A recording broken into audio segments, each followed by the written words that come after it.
네, 안녕하세요. 재무제표 싹떨기 네 번째 편을 인사드립니다. 민홍섭. 이승훈 회계사입니다.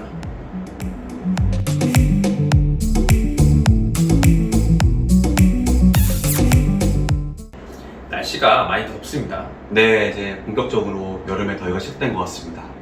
이제 외출하고 오면은 또 땀이 흥건해졌고, 또 이제 밤에 숙면을 취하기 점점 좀 어려워지는 것 같네요. 맞아요. 좀 기도 좀 허해지는 것 같고 그거는 약간 과음해서 그런 거 아닌가요?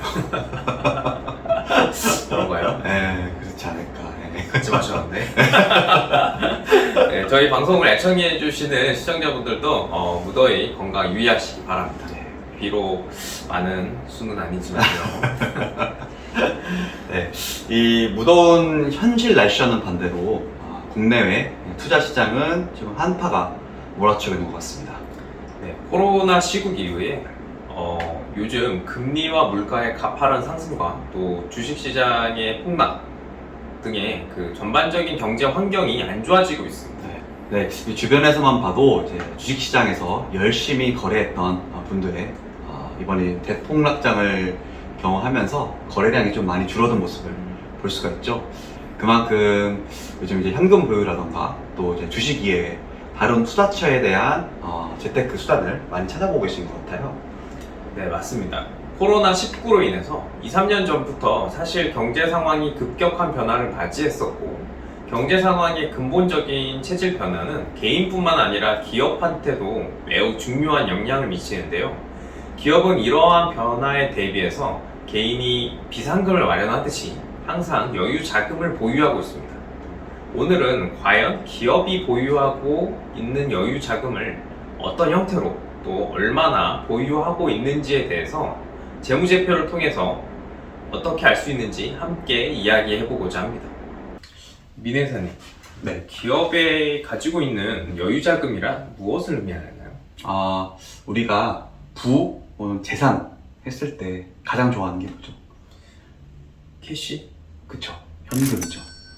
이 회계상으로 이제 여유자금이란 용어는 사실 정확히 있는 용어는 아닙니다. 근데 이제 통상 여유자금 또는 이제 보유자금이라고 함은 이제 회사의 재무상태표에서 보여지는 이제 현금과 또 이제 현금과 유사하게 취급될 수 있는 계정을 의미합니다. 즉, 급할 때 바로 현금으로 전환이 용이한 계정의 합이라고 볼 수 있겠죠. 다른 의미로는 이제 현금에 대한 유동성이 매우 높은 자산이라고 보시면 될 것 같습니다. 유동자산이라고 하면 보통 이제 1년 또는 기업의 정상적인 영업 주기 내에 현금으로 전환되거나 또 대체가 가능할 것으로 예상되는 자산들을 의미합니다. 영어로는 이제 current asset이라고 부르는데, 즉 보고기간 말에 쉽게 현금으로 대체가 가능하고 또 이제 그만큼 다른 자산들에 비해서 가치가 비교적 안정되어 있는 것을 의미할 수 있겠죠. 대표적인 유동자산으로는 이제 현금 및 현금성 자산, 또 단기 금융상품, 미수금 및 선급금, 그리고 우리 이제 매출채권이나 재고자산도 이제 우리 유동자산에 포함이 되죠. 네.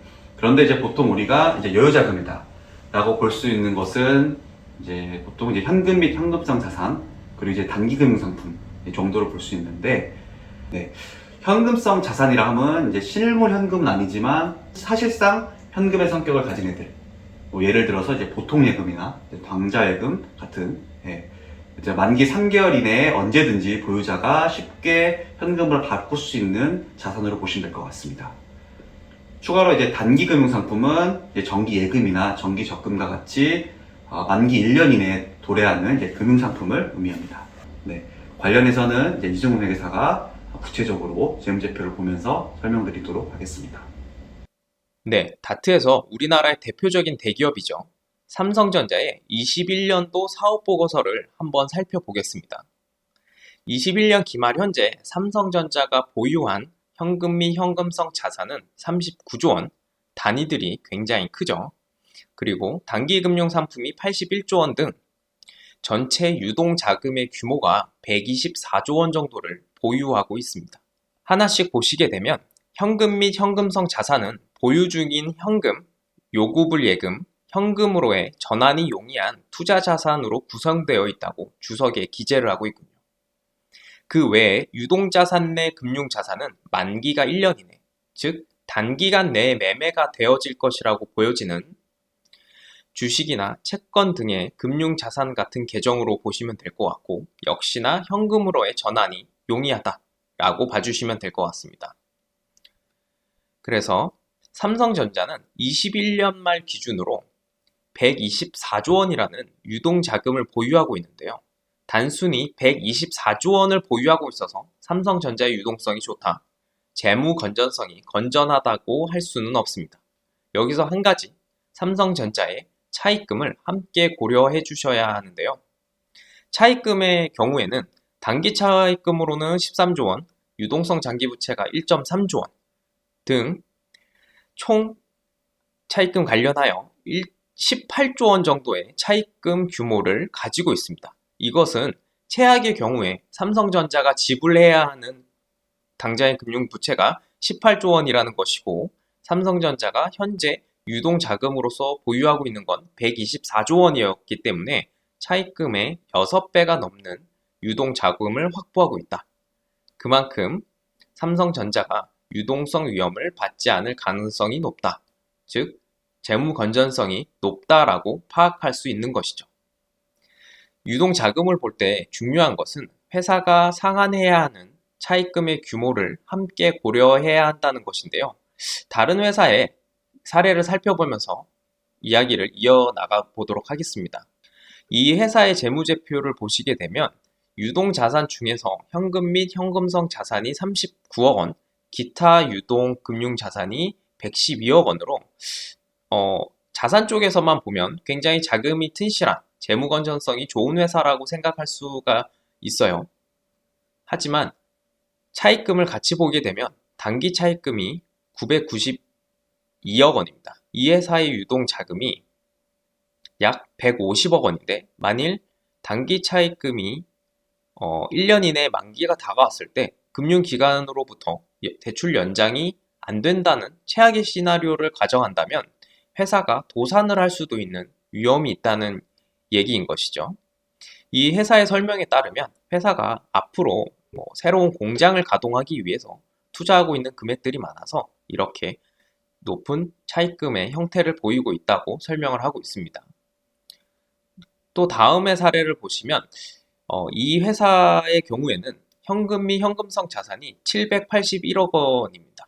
이 금액만 보면 역시나 굉장히 많은 금액의 자금을 확보하고 있는 것처럼 보입니다. 하지만 역시 부채를 함께 보시게 되면 단기 차입금으로만 3,149억 원, 장기 차입금은 399억 원을 가지고 있습니다. 이는 현금성 자산인 781억 원을 훨씬 뛰어넘는 금액인 것이죠. 이 회사는 결국 이 차입금에 대한 상환을 제때 하지 못해서 유동성 위기가 발생하여 결국 법정 관리를 신청하게 됩니다. 역시나 유동성이 또 여유 자금이라는 것이 얼마나 중요한지를 보여주는 사례라고 할 수 있습니다. 네, 이번 화에서는 이제 기업의 여유 자금에 대해서 알아봤는데요.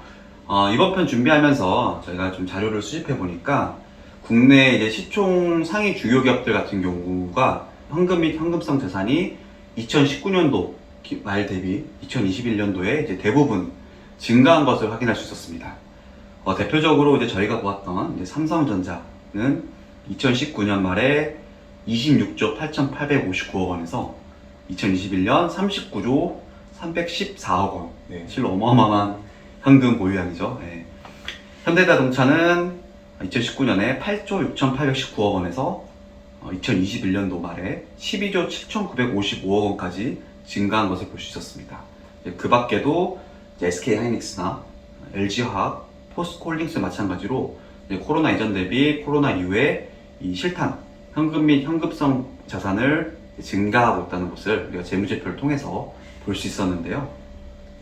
네, 이렇게 기업이 곳간을 채우고 있는 것은 경제적 불확실성에 대비하고 미래 성장 사업에 투자할 실탄을 확보하는 차원이라고 볼 수 있는데요. 인플레이션, 우크라이나 전쟁 등으로 경제적 불확실성이 높아진 이 상황에서 기업이 수출 의존도가 높은 기업일 경우에 더욱더 위험 상황에 대비하는 차원에서 현금 확보를 늘리고 있다고 볼 수 있다는 것이죠. 그쵸. 이제 아무래도 전 세계적으로 기준금리가 올라가고 있고, 또 원달러 환율도 이제 계속 오르고 있기 때문에, 당분간은 이제 아무래도 이제 수출 상황이 좀 악화될 수 있다. 이제 이런 판단 하에서 이를 좀 대비하는 것일 수도 있다고 좀 그런 생각이 좀 들기도 하네요. 하지만 기업이 과도하게 현금을 보유하고 있는 것은 연구 개발 등의 그 생산적인 곳에 쓰이지 않고 단순히 고가 에 머물러만 있다면 아무런 경제적 효과를 기대할 수 없다는 부정적인 시각도 존재하기 때문에 투자자 여러분께서도 이 점을 유념하면서 재무제표를 분석해 보는 것도 좋을 것 같습니다. 네, 맞습니다.